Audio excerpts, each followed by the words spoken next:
Hi, good afternoon, everyone. I'm Anthony van der Hoek, and I welcome you.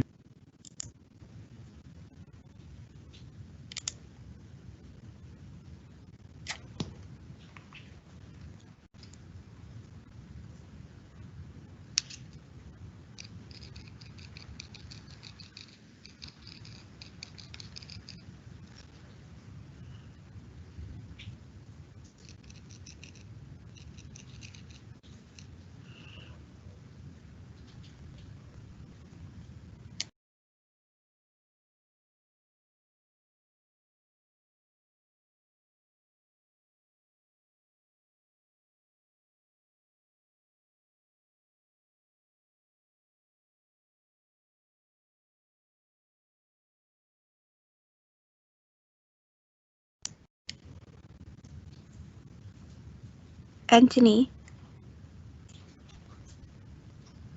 can you please unmute yourself?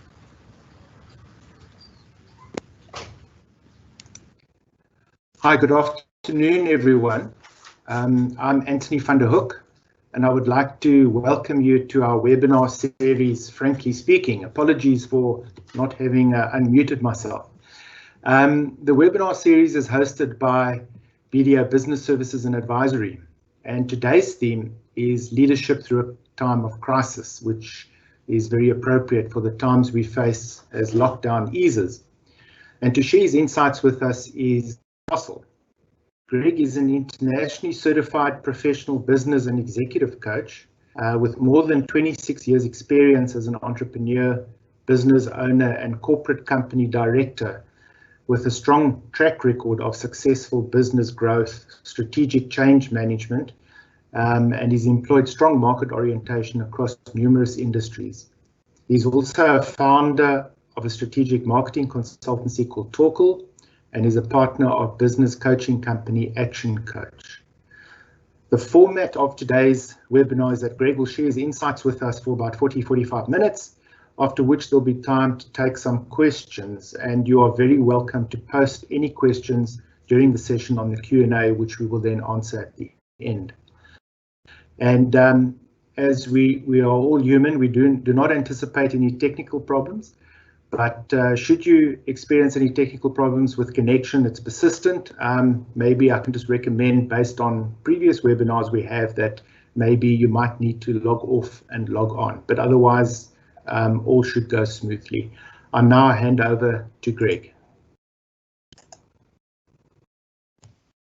Thanks very much, Anthony, and welcome to everybody on the webinar. It's a great privilege to be a part of this series. And thank you to Anthony for the intro, and to BDO for inviting me to actually run a series of webinars, and specifically aimed at business owners and CEOs. You'll notice that, unlike Anthony, I'm not dressed like an accountant, and that's because I'm not an accountant. And not that I have anything against accountants. Some of my best friends are accountants, but the point that I really wanted to make is that my background is quite different in that I'm not the person to go to if you want accounting advice or tax advice, etc. That most definitely is BDO, but the complementary aspect is the fact that my background really started in corporate marketing and sales, and subsequently general management. And it was really over the years of my experience in corporate, and then subsequently 13 years ago starting my own businesses, that I came to get into the world of business coaching.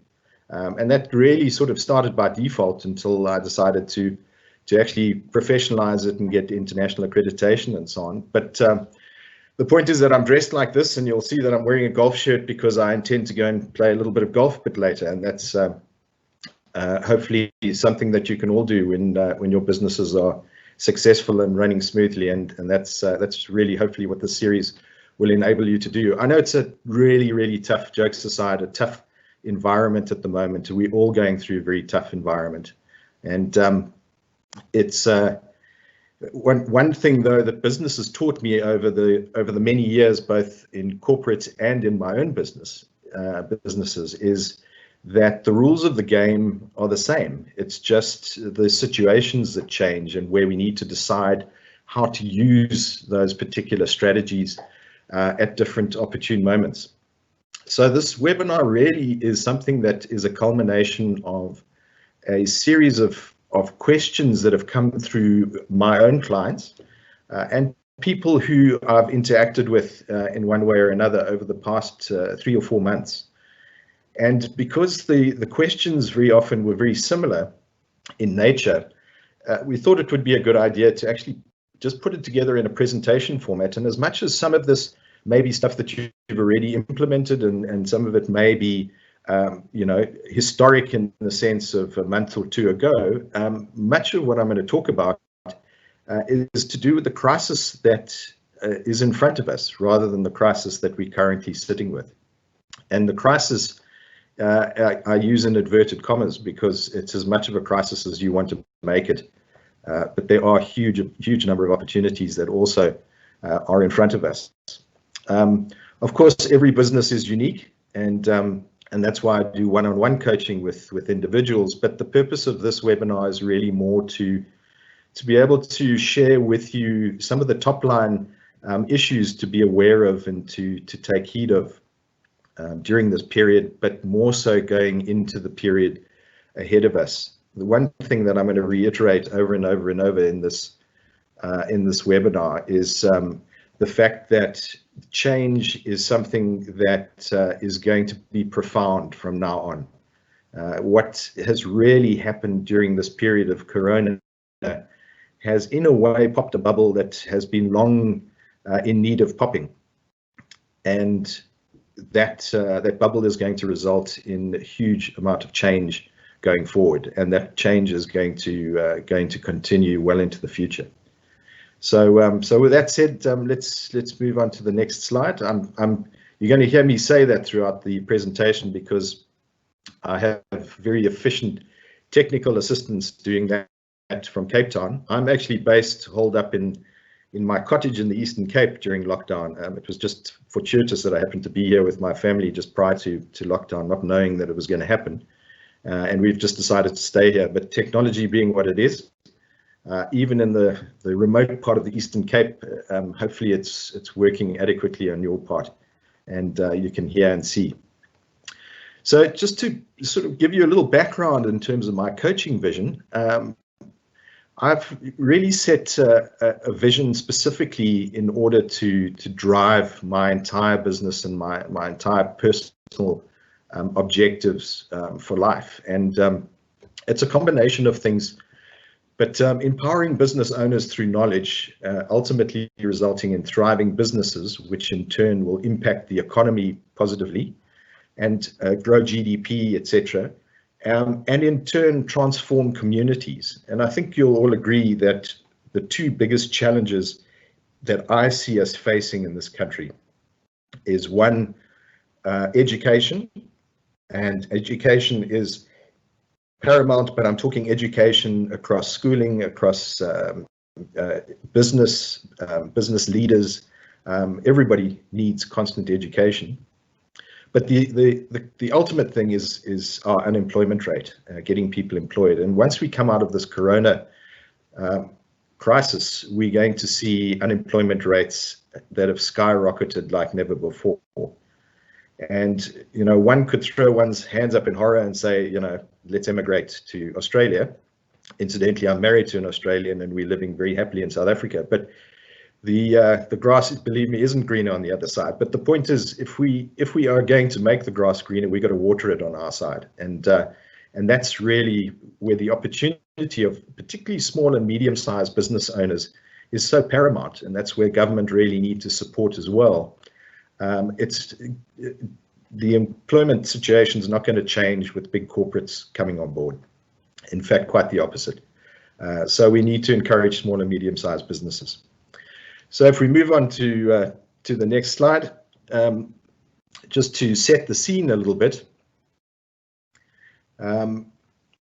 It was Nehru who said crisis and deadlocks, when they occur, have at least this advantage: they force us to think. And would imagine that over the period of the past couple of months that most of you have at least been forced to think a little differently to perhaps how you've been thinking prior.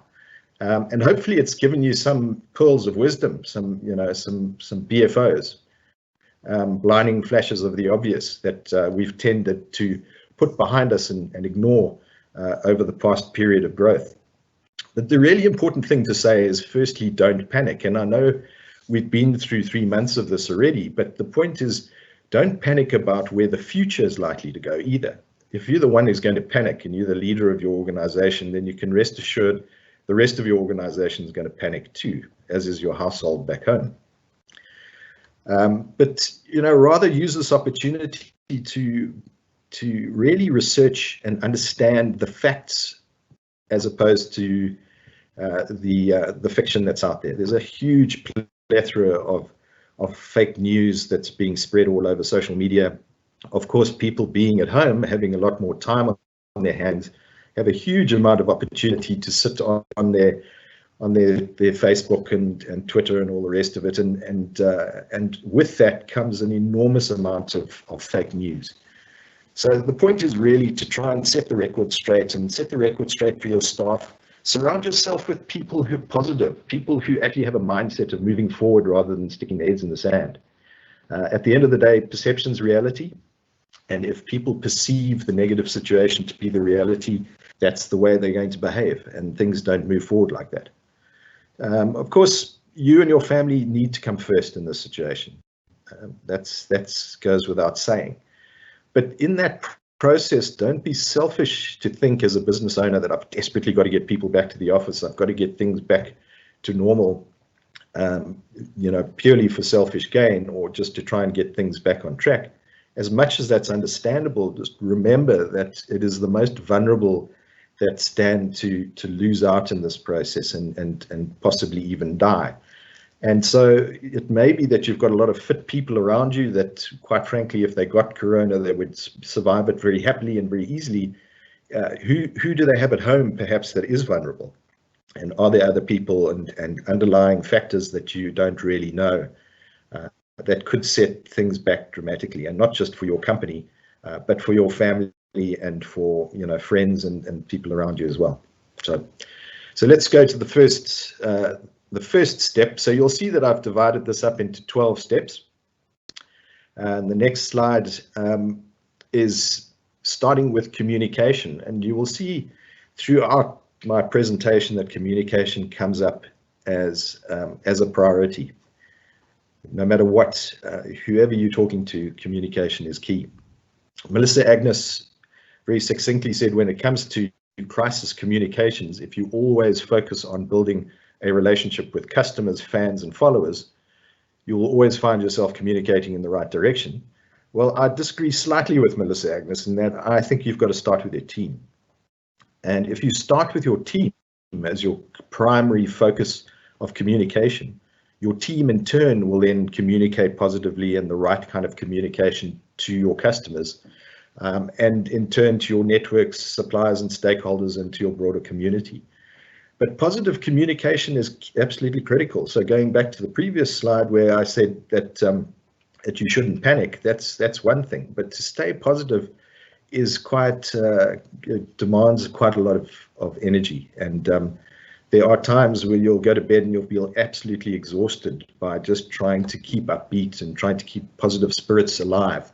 Remember, people are feeling extremely vulnerable at this time. They're feeling vulnerable from a health point of view, but they're also feeling extremely vulnerable from a job security perspective. A lot of people are losing their jobs. A lot of people are having cuts in salaries. A lot of people aren't sure whether their business will be alive and thriving in a month or two's time. So there's a lot of vulnerability. And as a business leader, the responsibility is on our shoulders to actually ensure that positive communication gets through. Next slide. So the second step in the process is remaining positive. And there's John F. Kennedy actually said it really nicely there. Chinese use 2 brushstrokes to write the word crisis. One brushstroke stands for danger, the other for opportunity. in a crisis, be aware of the danger, but recognize the opportunity. So the positivity in, not just being falsely positive and sticking one's head in the sand. What I'm talking about in terms of positivity here is not focusing on the negatives within your business. Don't focus on all the threats and the things that aren't going well.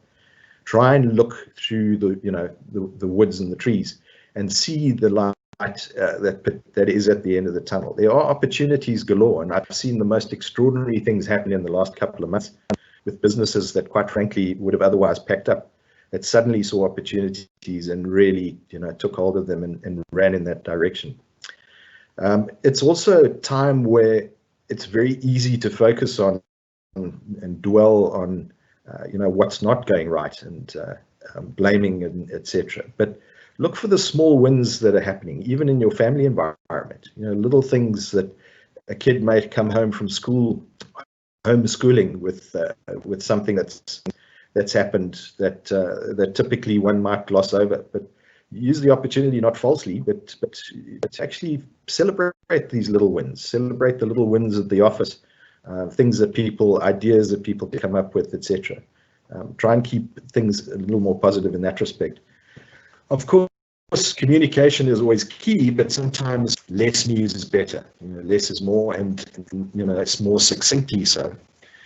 But the key thing here is to rather focus on solutions for your clients, your existing clients, rather than the products and services that you used to sell.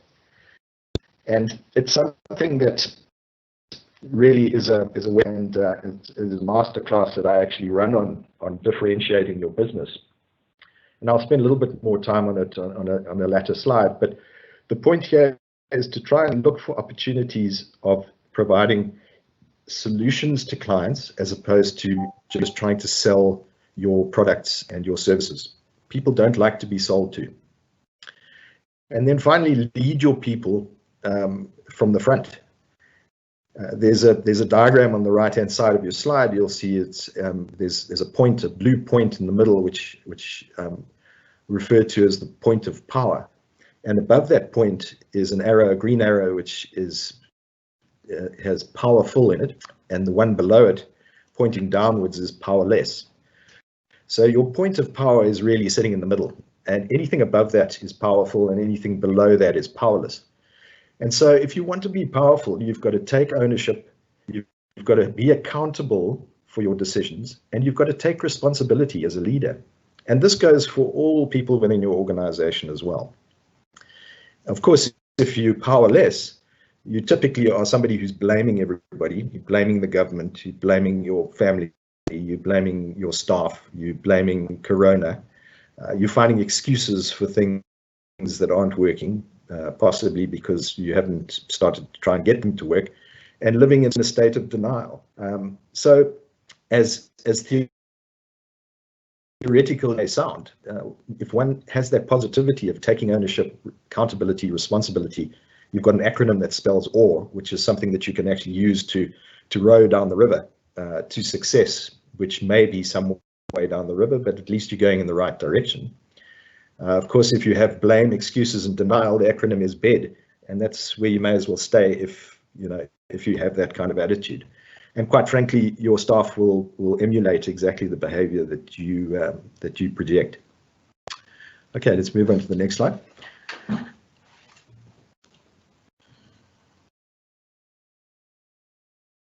So step 3 is also understanding that there's cycles to everything. And Cohen went on to explain the different seasons from a poetic perspective.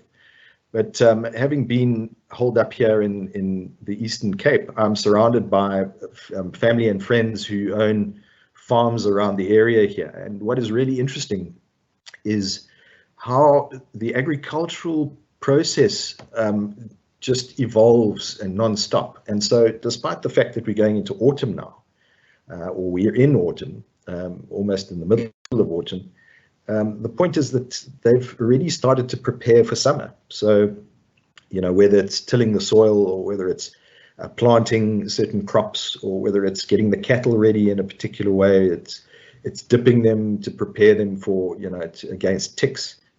etc., come the summer, spring and summer months. All of this preparation is starting to happen during this season of autumn and winter. So winter isn't a time where one just sits back and goes to sleep.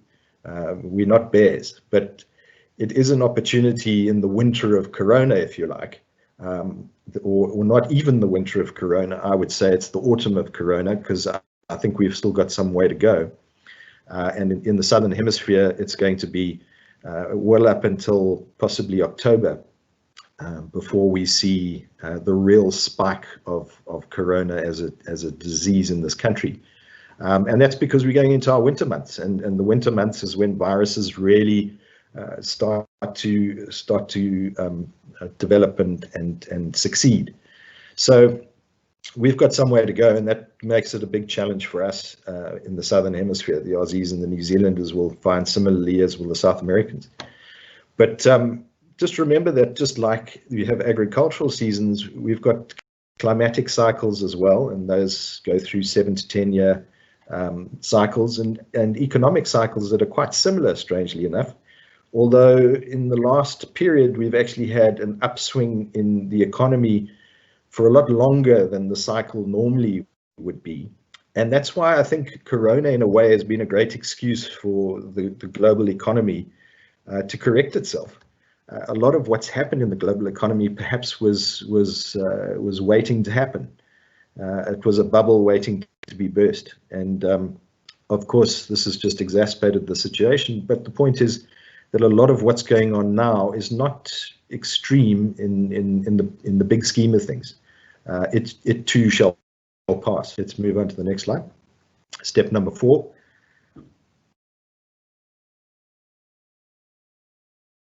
Sorry, there's a slight delay between Cape Town and the Eastern Cape, and I would normally blame the Eastern Cape for being nice and slow, and that's probably why it's such a great place to have a holiday cottage.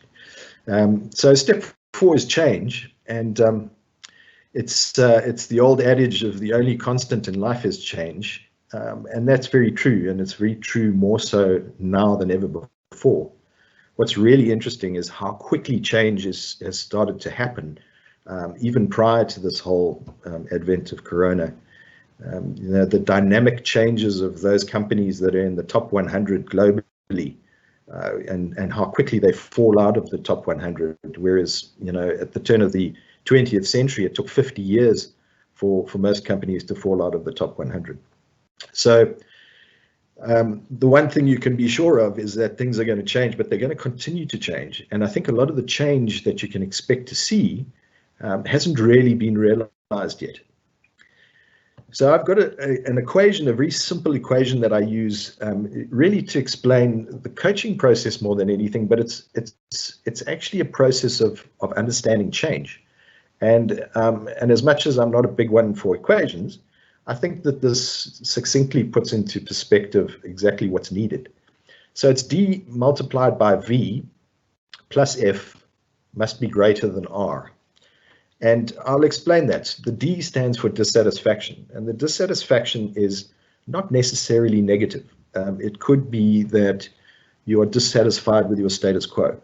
In other words, that you feel that there's an opportunity, or there are a number of opportunities that you need to take advantage of. But so it could be opportunities, it could be threats, it could be challenges that you need to change. But the point is that you're not happy with the position that you're in. Then you multiply that by the things that you envisage that you could work towards. In other words, your goals, your vision. What is it in the future that you see for not only for yourself in terms of your own life and your family, but also for your business? And your business needs to work for you, not you work for your business. And that's another comment altogether that I could go into for some time. But the point is that you've got to have a vision. If you don't have goals, you're going to hit that target every time, and that target is just going to be a nothing. So the dissatisfaction multiplied by your vision for the future, plus the first steps that you need to take in order to action the vision, to start to walk towards that goal that you've set yourself, or those goals that you've set your business. And those have to be greater than the resistance in order for the business to be able to move forward, or for there to be positive change. If the resistance is stronger, and in other words, your first steps are just not happening because you're so all over the place as an entrepreneur, and possibly, just unable to focus on one thing, so you focus on 50 and you don't get any of them done properly, or you just haven't set yourself goals and a vision for the next 5 years or 3 years, or you haven't really got to the crux of what is the opportunities and threats that are sitting in your organization currently. If any of those are not adequately focused on, the resistance will always be stronger. And so in order to get ahead, you've really got to take advantage of the opportunity whilst everybody else is sticking their heads in the sand. Most people at times like these just are in that bottom half of that, below the point of staying in bed. They're blaming and finding excuses and living in denial. So it's really up to you, if you're going to make change, to lead from the front, show the change, indicate the change in terms of taking people with you rather than pushing people from behind. Again, the point that I mentioned earlier about solutions, remember that people don't buy products. So if you're going to change anything in the way that you operate from a marketing and a selling perspective, start to identify the changing needs of people's needs and wants. And they may be little things. They may have wanted the product that you provided before, but now the product needs to actually be delivered to their doorstep, or it needs to be packaged in a different way because they're buying in different case lots now than they did previously. They can't afford a case of 12 bottles of wine. They can only afford to buy smaller cases of 3, something along those lines. The point is to find the solutions to their challenges and to their needs and wants, and to provide those, which gives you a much greater unique selling proposition as an organization than if you're just supplying products and services. And then look at your pricing, look at how you deliver, and look at your staff as well. Have you got adequate staff in order to be able to really deliver on the promise that you're making to your customers? You might need to change the entire business. You might need to break the business, and build it from bottom up again, if necessary. And sometimes that may seem insurmountable, but remember that in time it may set you up for a much more successful business in the future. I know that's very, very difficult for a lot of people to see at this point, but sometimes you've got to break something in order to fix it. And it's just been built in a higgledy-piggledy way to such a degree that it's just not going to be sustainable for the future ahead of us. Next slide. So step number 5.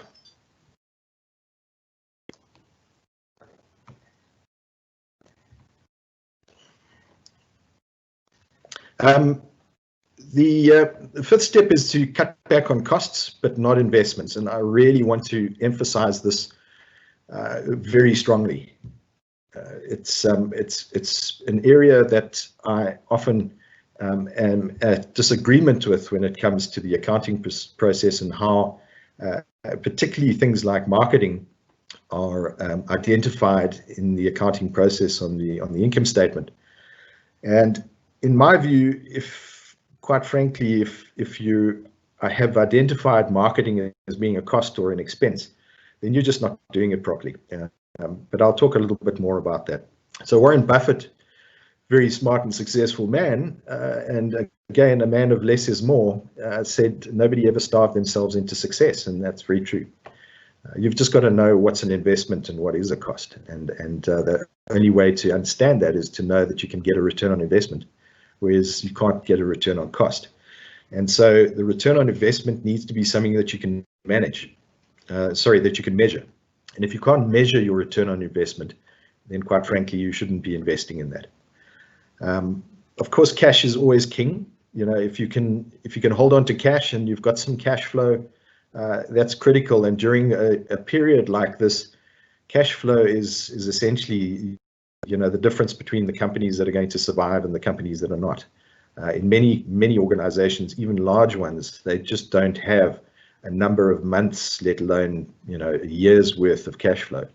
So cash is always going to be king, and that's something that you're going to have to try and focus on going into the future, more so because change and dramatic changes, not necessarily as dramatic as this virus, but things are going to happen in the future, and you need to be set up and prepared for that. But it's important in the meantime to stop spending, but keep investing, but do so wisely, and do so in such a way that as I said, you can see that return on investment. Where you can, reduce unnecessary outlays, but renegotiate. If you haven't done it already, you know, your rental should have been renegotiated long ago. You should be, and if you haven't, with your suppliers, you should be renegotiating with them, your distributors.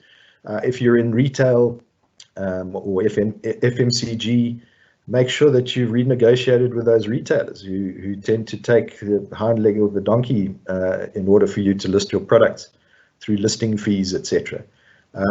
Advertising space. Nobody's going to be advertising now. Everybody else has got their head in the sand, but you don't. So you have the opportunity to be positive and be forthright and go out there and actually, you know, demand those discounts.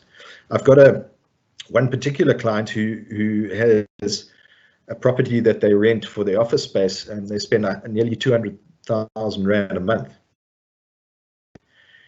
And through this process, we've actually identified the fact that they will never need that space again if they actually do things cleverly, and they've managed to have their people operating from home. It's an advertising agency, very successful ad agency, and their people, most of their people don't ever need to come back to the office on a full-time basis. So they can actually renegotiate a smaller rental space already, not to mention a rental holiday, which they've negotiated for the next 2 months. But you know, understand that tenants are going to be, you know, like gold in the future.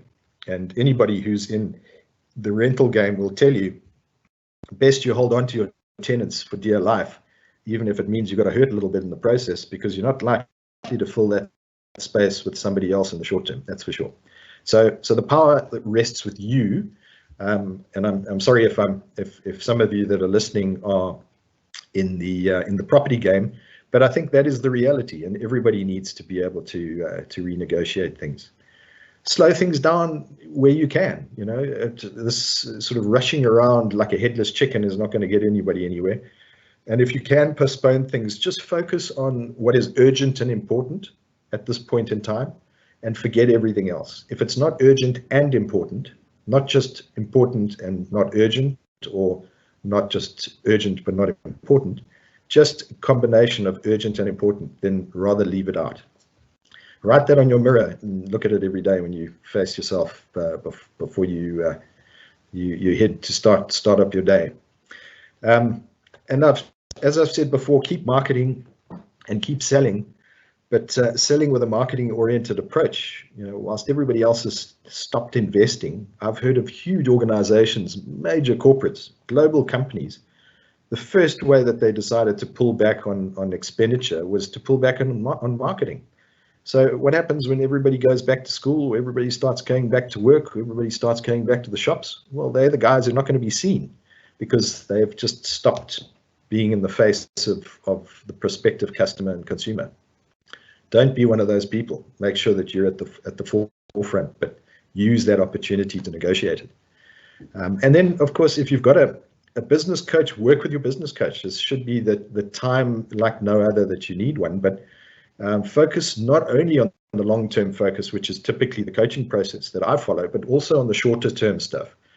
Make sure that you've got short-term plans to get you through the period to the end of the year, for example, but keep those longer-term plans ticking over and keep heading in that direction. Okay, you can move on to the next one. So step 6 is obviously the one that I say rather gingerly: extend your credit facilities, but do so wisely. And Bob Hope, the comedian and singer, said a bank is a place that'll lend you money if you can prove that you don't really need it. And how true is that? And just remember that a bank is not your friend. You know, as much as we all need a bank to some degree, to greater or lesser extent, now's the time that you could possibly use that great credit rating that you have or what have you to get potential loans just set in place for an absolute emergency. Don't use it unless you really need to. But now is the time to get it before everybody else jumps on that bandwagon, and in many instances they already have. And of course that goes for your personal needs as well as for your business needs. You know, refinance the business if you need to, but of course shop around now. You know, don't be loyal because you always were with Standard Bank or you're always with First National. You know, just go out there and get the best possible rates. That's what it's all about. That, unfortunately, is all that banks differentiate themselves on to some degree with in this day and age, more than anything else. That's why they call the bank as a bank as a bank. There's not a lot of differentiation. So try and find those points of differentiation. Next slide.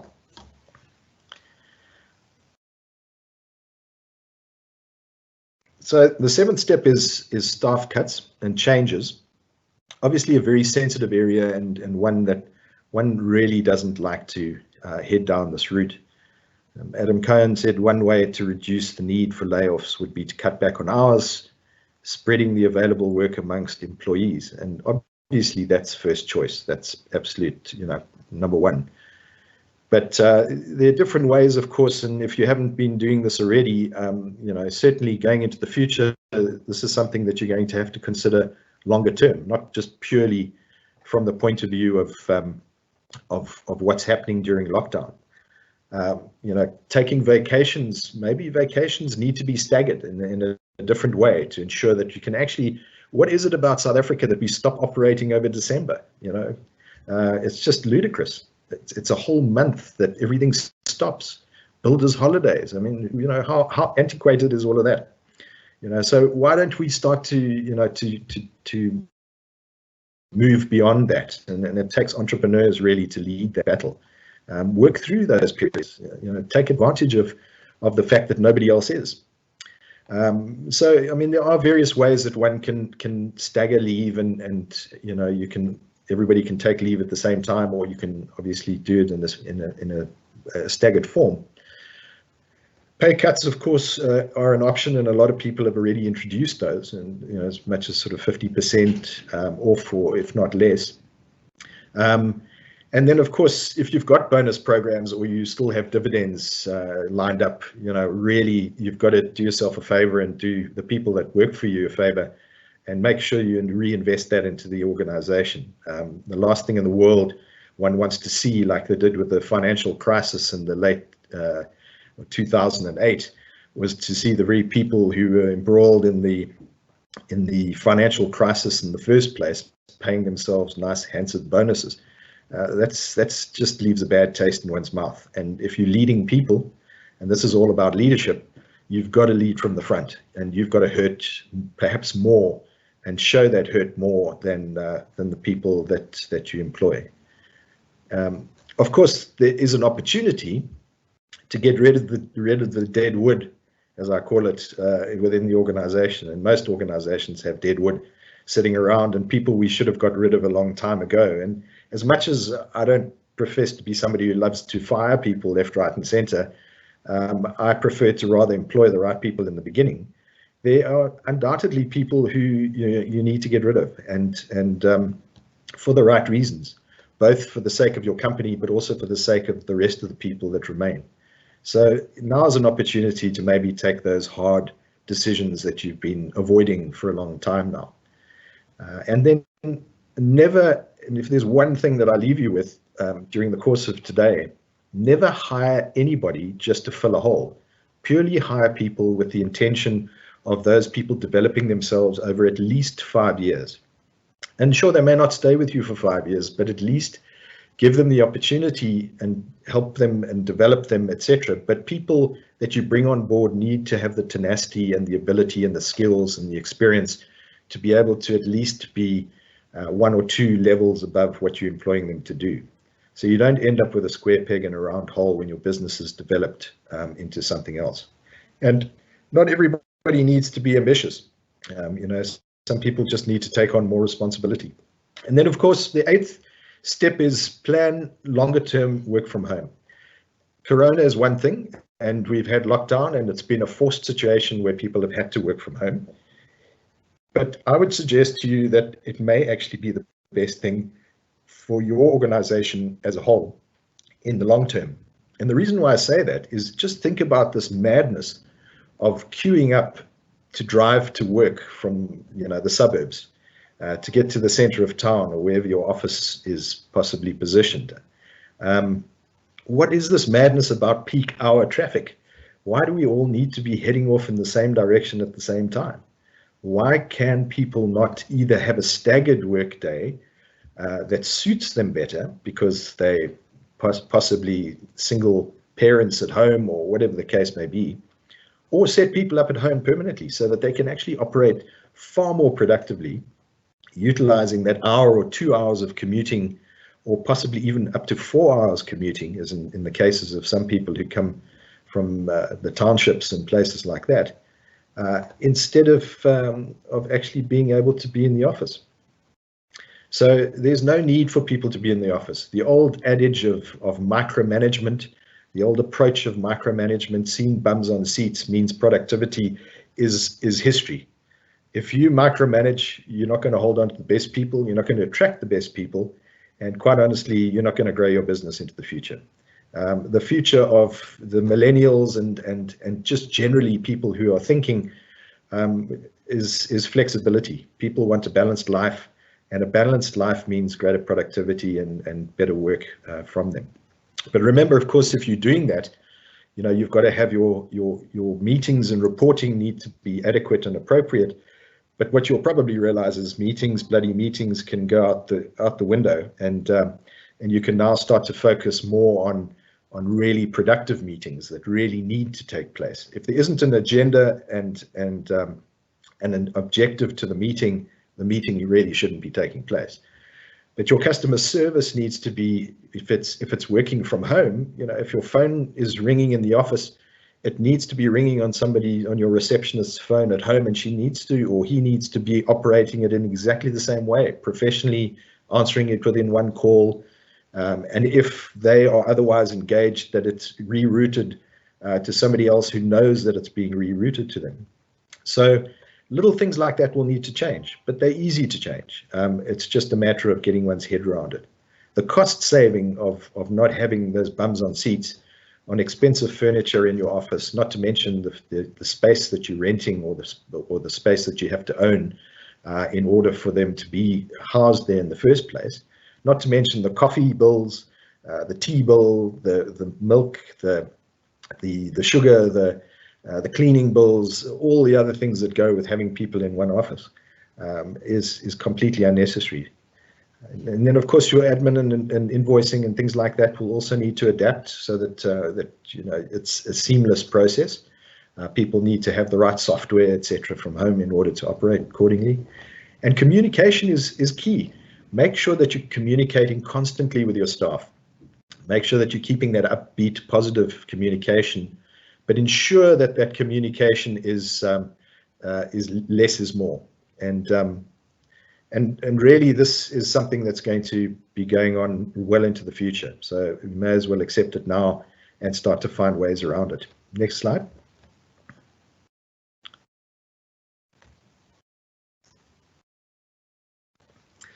Okay, so the ninth one is really depending on your business, but more than ever before, online and deliveries are the most critical part of being able to survive and thrive. And I think this is going to be something that's going to be a trend in the future. It's not just for now because of lockdown and because of essential services and because they're trying to limit the number of people going into retail outlets and shopping malls. There's no doubt that the future of shopping malls is a question mark, and the future of shopping in big department stores, etc., is a thing of the past. People are going to start to do far more shopping online and realize that they can do them online. So there's an opportunity here to take advantage of that and to be at the forefront of whatever industry you're involved with. Amazon just added 100,000 new jobs just purely because of the demand during coronavirus. That is not just temporary. They're going to see those jobs into the future, because people that start to do their shopping via the likes of Amazon will realize that, why on earth do I actually need to drive all the way to the shopping center when I can actually just quickly go online or make a call? Do remember, though, that the call is also important. Not everybody has access to internet facilities. Then, of course, as a result of all of that, your staff will need to adapt and change accordingly as well. So you need to be, and that doesn't mean you change your staff. It may be that you need to train them differently. They need to become a bit like Justine with BDO here, and having to train on how to use Microsoft Teams like an expert, because she never had to do that before, certainly not to this extent. People need to be trained and developed and develop themselves in new ways like never before. Remember, people aren't going to come to you, you've got to go to them. And of course, the way you package things and you do your accounting accordingly also needs to adapt to the changing needs. Make sure that you're providing solutions and constantly communicate those changes with your customers. Next slide.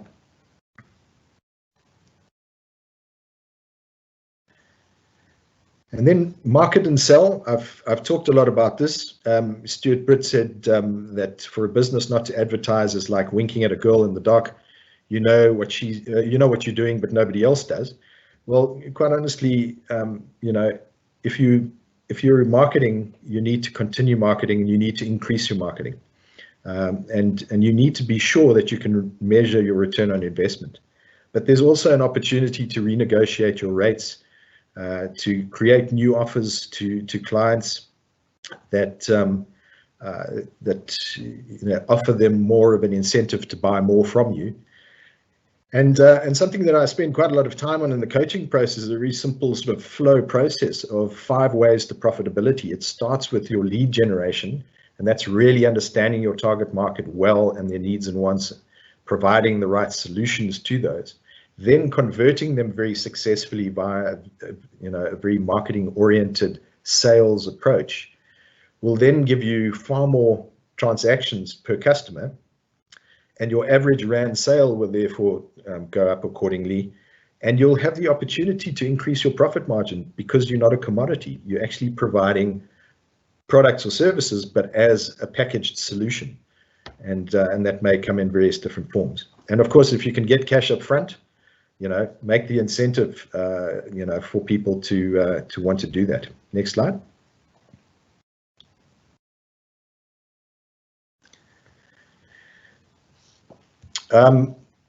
Repeat business obviously is the best form of any business. Every contact we have with a customer influences whether or not they'll come back. We have to be great every time or we'll lose them. And that's absolutely true. Your best customers are your existing customers. They are the cheapest to retain, and they're the easiest ones to influence in terms of new opportunities, new products, new services, etc., that form part of that solution package that you have to offer them, rather than going to somebody completely new and cold. And the expense is dramatic by comparison. Create deals for your existing customers, allow them to bulk buy, or if they pay cash up front, give them huge incentives.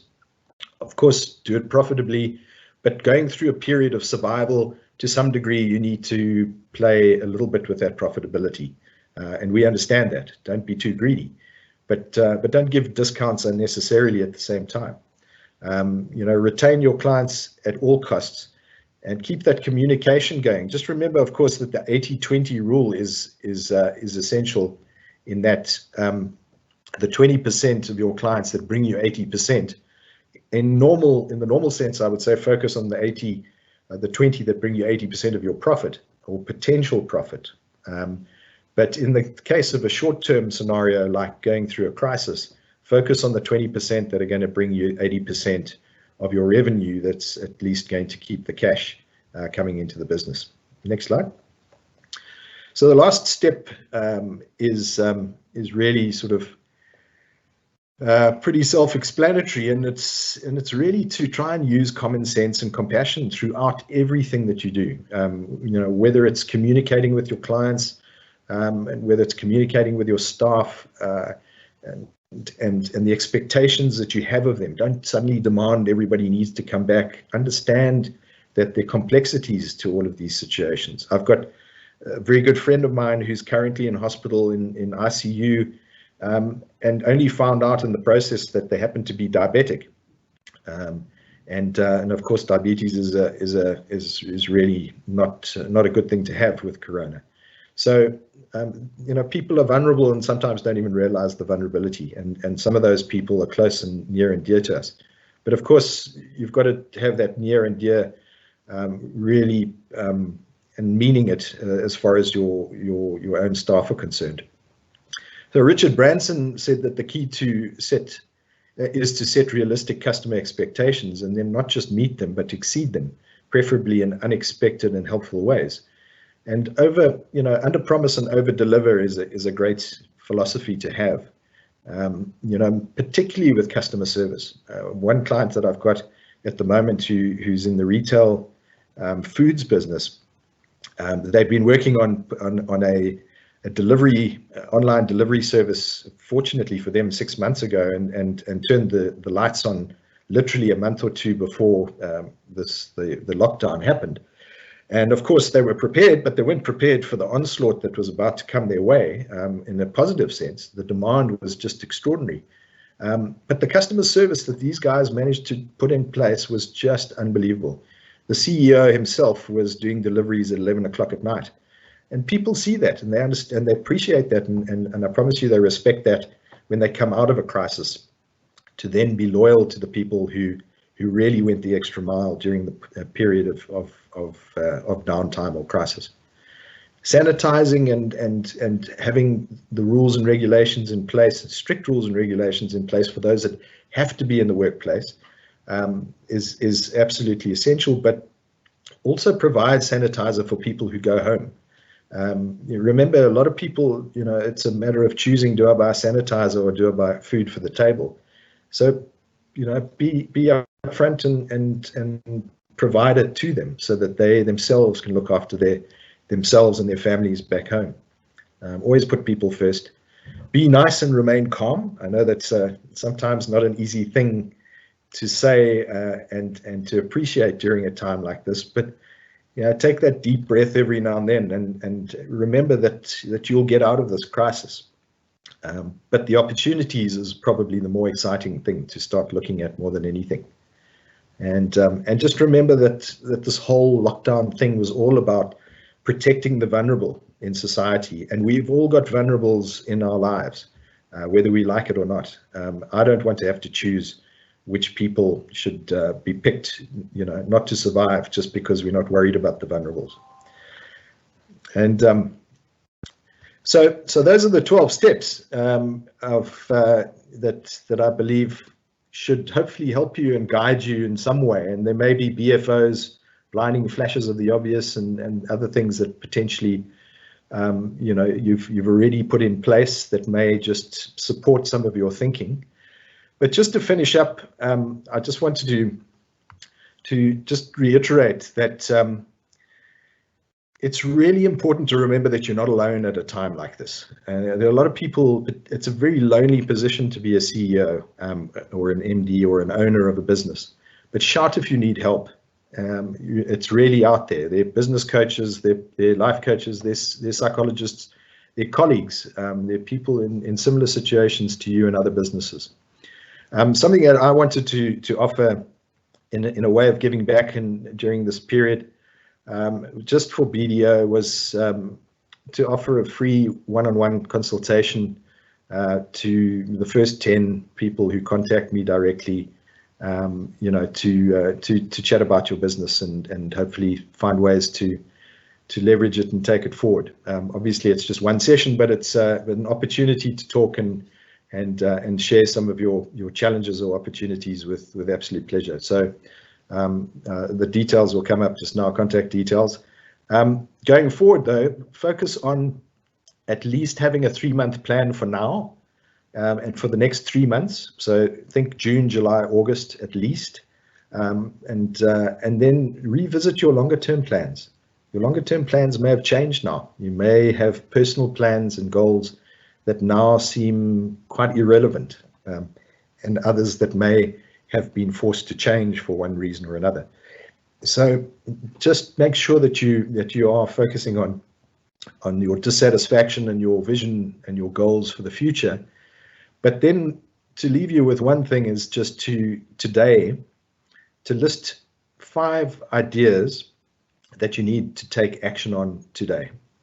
5 ideas that you need to take action on today. And if you could just write those down this afternoon, whilst you're sitting in a quiet place, maybe if you're lucky enough still to have a glass of wine available or something else, it's entirely up to you. But the point is, just write down 5 ideas of things that you need to take action on. And let's say tomorrow, because half the day is gone, at least you're starting to take those first steps.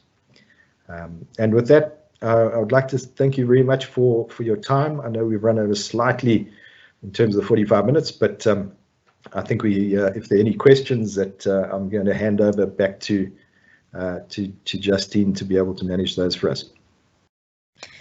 We do have a few questions, Jake.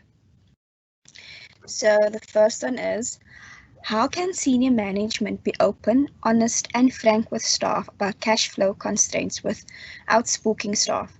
How do you deliver that message of the business being in difficulty and still get staff to be motivated, energetic, and hopeful about the future? Yeah, that's a really, really good question. And the truth of the matter is, as with any form of leadership, showing your vulnerability and showing the fact that you are human and really getting people to understand the situation that the company is in. Don't be afraid to share those sorts of things. Just by being transparent is an amazing way to get people to rally support and to buy into things. But use it as a motivator. Don't use it as a stick. And also, be cautious about how you deliver it so that people don't panic unnecessarily. But at the same time, you do want people to change their way of doing things, and you need to be clear as to what that needs to be. So make sure you've got an objective to that before you set out to communicating it. But I would say, quite frankly, be as transparent as you possibly can with your staff, because they're hopefully the people you want to be with you in the long run. Then we have another one from M, and they would like to know, how do you deal with the moral dilemma of laying off people now knowing the difficult economic situation that they will struggle to find a job? At the same time, the business is bleeding. Yeah, and unfortunately, that is a dilemma, and that is one of those situations that one simply can't avoid during a period of crisis like this. The most important thing, though, is to identify the people that are most important to retain longer term, the people that you really, really believe that you need to hold on to for dear life, because those are the ones, quite frankly, that you're going to have to keep at your side. But with that said, there are a huge number of things that have been made available from UIF to the Oppenheimer Fund and various other funds that I've seen a lot of my clients utilizing and quite effectively so. But it's really, really tough. And I can tell you now, I know situations where already one of the spouses has been retrenched and there's now a need to retrench the other member. And it's unfortunately, you can't allow your business to drag down completely, but be prepared to hurt quite a bit as an organization if it is a matter of holding on to the right people. But certainly, as far as possible, I would say your priority should be, look after people as best you can, but not to the detriment of all the people. It may need to have a few that need to go in order for the business to survive and thrive.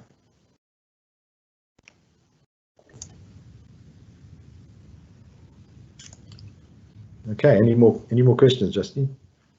We have no more questions. Okay. Right. Thanks very much, Greg, and thanks to all of you who joined us. Just to remind you that today's webinar is one of a series in 5 that Greg will be joining us. And we invite you to join us every Wednesday at 12 for the next 4 weeks. Some of the topics we're going to be covering are the virtual long-distance leader, selling skills in the new world post-COVID-19, simple strategic planning and implementation, and the gentle art of delegation. So I do hope that you found today's webinar interesting and that you will be joining us. And I wish you the best for the rest of the week and the weekend ahead. Goodbye.